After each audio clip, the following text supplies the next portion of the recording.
도쿄 특파원 황인찬입니다. 오늘은 도쿄 우에노 동물원 앞에 나와 있습니다.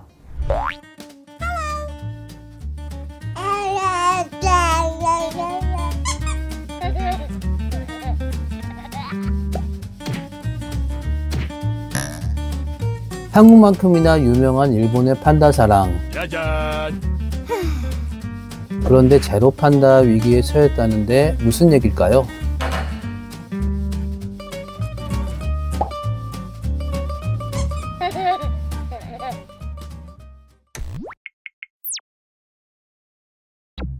지난해 도쿄에서도 판다 남매가 중국으로 돌아가면서 많은 이들이 눈물을 쏙 뺐는데요. 우에노 동물원에서 태어난 자이언트 판다 수컷 리리와 암컷 싱싱 부부가 지난해 9월 중국으로 돌아갔습니다. 리리와 싱싱은 2005년 중국에서 태어나 2011년에 번식 학술 연구 목적으로 우에노 동물원으로 옮겨진 뒤 2017년 6월에는 암컷 샹샹, 2021년 6월에는 쌍둥이 샤오샤오와 레이레이 남매를 낳았습니다. 샹샹은 2024년 2월 번식할 나이가 되면서 중국으로 반환됐고요. 나머지 4가족이 우에노 동물원에 남아있다가 고령인 리리와 싱싱이 치료를 받기 위해 지난해 중국에 반환되면서 현재 우에노 동물원에는 쌍둥이 샤오샤오와 레이레이만 남아있습니다. 그런데 일본인들의 마음이 벌써 싱숭생숭합니다. 해외에서 태어난 새끼 판다는 만 4살이 되면 중국으로 반환되는 게 원칙이기 때문인데요. 쌍둥이 판다의 생일이 2021년 6월 23일이다 보니 내년 2월이면 중국으로 돌아가야 하는 거죠. 쌍둥이 판다가 일본을 떠나기 전 직접 만나기 위해 저도 오랜만에 우에노 동물원을 찾아봤습니다. 도쿄 우에노역에 나와 있습니다. 우에노 공원은 접근성이 아주 좋죠. 출구에서 나오면 멀리 우에노 동물원 입구가 보입니다. 오늘은 화요일 오전이어서 관람객이 그렇게 많아 보이지는 않습니다. 정문 옆에는 보이시나요? 우체통 모양이 판다로 예쁘게 만들어져 있네요. 공원 벤치도 판다 모양으로 되어 있습니다. 판다로 된 구조물들이 상당히 많습니다. 안내문들이 곳곳에 서 있습니다. 샤오샤오는 한 10분 정도 기다려야 되고 레이레이는 20분 정도 기다려야 볼 수 있다, 이렇게 안내가 되어 있네요. 우에노 공원 판다노 모리, 판다의 숲이죠. 입구가 있고 입구에서 이제 들어가는 건 레이레이를 볼 수 있는 입구입니다. 각 스팟에 1분 정도만 서서 볼 수 있다. 잠깐 20명 정도 들어가서 간단히 보고 나오는 것 같습니다.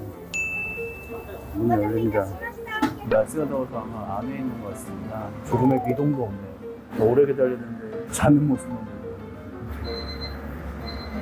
자세히 보시면은 숨쉬는 듯이 배가 오르락내리락 하는 게 되게 귀엽네요.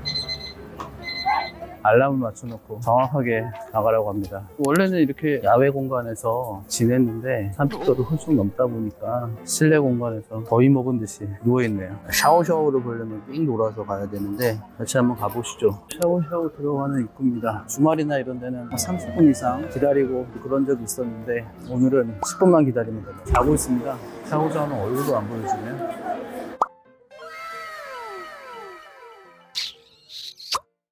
판다가 한 마리도 없는 게 그렇게 큰일인가 싶기도 하실 텐데요. 중국은 판다를 중요 외국 카드로 쓰고 있다는 거 잘 알고 계시죠? 전 세계에서 유일하게 중국에서만 판다가 서식하고 있고 모든 판다에 대한 권리는 중국이 전부 갖고 있기 때문인데요. 말로는 선물이라고 하지만 일종의 임대 형식이기 때문에 철저한 계약서를 작성하고 매년 거액의 임대비를 줘가며 판다를 잠시 맡아 키우는 형식입니다. 현재 18개국만이 판다를 공동연구라는 이름으로 계약을 체결하고 잠시 맡아서 키우고 있는 상황입니다. 2014년 기준 2,000마리 미만만 겨우 서식하는 희귀동물인데다 귀여운 얼굴과 행동으로 판다의 인기는 하늘을 찌르는데요. 이를 잘 알고 있는 중국이 판다 덕을 톡톡히 보는 거죠. 사실 판다는 그 인기만큼이나 많은 관광 효과를 창출하는데요. 지난달 28일 와카야마 시라야마의 테마파크 어드벤처 월드에서는 아침 일찍부터 사람들이 몰려들기 시작했습니다. 판다 가족 4마리가 한꺼번에 중국으로 돌아가는 날이기 때문이죠. 테마파크 측은 팬들과 아쉬운 마음을 달래기 위해 하루 전날 행사를 준비했습니다. 今日は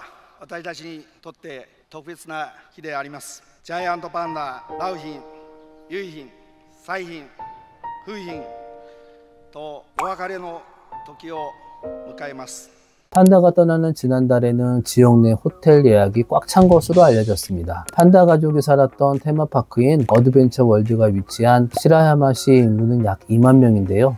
판다를 보기 위해 관광객들이 몰려 2022년 기준으로 한 해에 약 300만 명이 찾아오기도 했습니다. 보통 관광객 한 명이 사용한 금액은 평균 25,000엔, 하나로 하면 약 24만 원인데요. 단순 계산으로만 해도 1년에 약 7,200억 원 정도의 판다 수익이 창출된다고 하니 정말 놀랍지 않습니까? 하지만 이제는 판다 가족들이 떠나면서 지역의 관광 매력도가 뚝 떨어지니 단순히 판다가 있다 없다의 문제는 아닌 것 같습니다. 우에노 동물원에 있는 쌍둥이 판다도 사정이 다르진 않습니다. 우에노 동물원에 있어서 판다 가족들의 존재감은 그야말로 절대적이라고 할 수 있는데요. 각종 굿즈는 물론 음식까지도 판다를 소재로 만들어 판매하고 있습니다. 네, 여기는 우에노 동물원 안에 있는 한 식당입니다. 외벽에도 이제 판다 모양들, 플랜카드를 둘러놨네요. 판다 모양 그려져 있는 게 한 3,000원 약간 넘습니다. 판다 모양의 단고 5,000원 좀 안 되는 것 같고요. 우동의 어묵에도 판다 모양이 그려져 있네요. 간사이대 연구팀에서 우에노 공원 판다의 연간 경제 효과를 분석했더니 약 5,700원 이상의 추정치가 나왔습니다. 단순히 산술적으로만 봐도 제로 판다 시대가 되면 한 해 1조 원 이상의 판다 경제 효과가 사라지게 되는 거죠. 그야말로 일본 안에는 거대한 판다노믹스가 움직이고 있는 겁니다.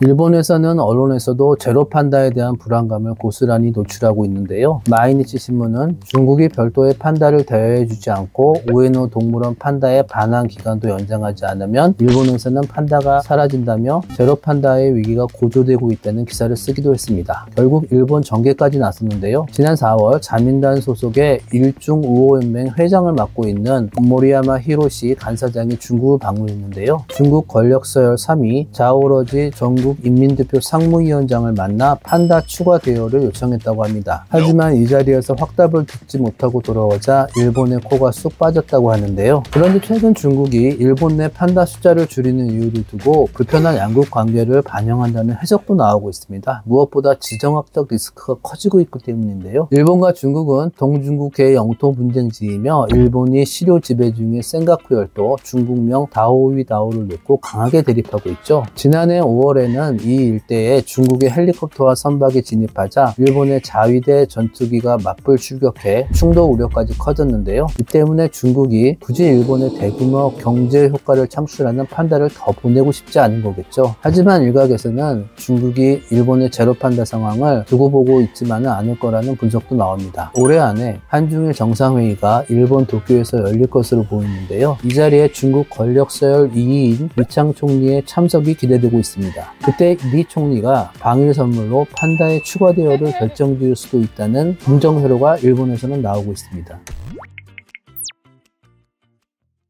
오늘 판다 이야기 어떠셨나요? 사랑스러운 판다를 두고 어떻게 저런 계산이 있을 수 있냐며 우리 푸바오도 저런 대접을 받는 거냐 속상해 하시는 분들이 계실지도 모르겠습니다. 하지만 이건 국가와 국가의 일일 뿐 우리가 판다를 아끼고 사랑하는 것은 전혀 다른 문제니까요. 생존율이 높지 않은 판다가 무럭무럭 잘 자라기를 바라는 마음은 다 똑같지 않을까 싶습니다. 저는 다음 시간에 더 재미있는 소식으로 찾아오겠습니다. 안녕.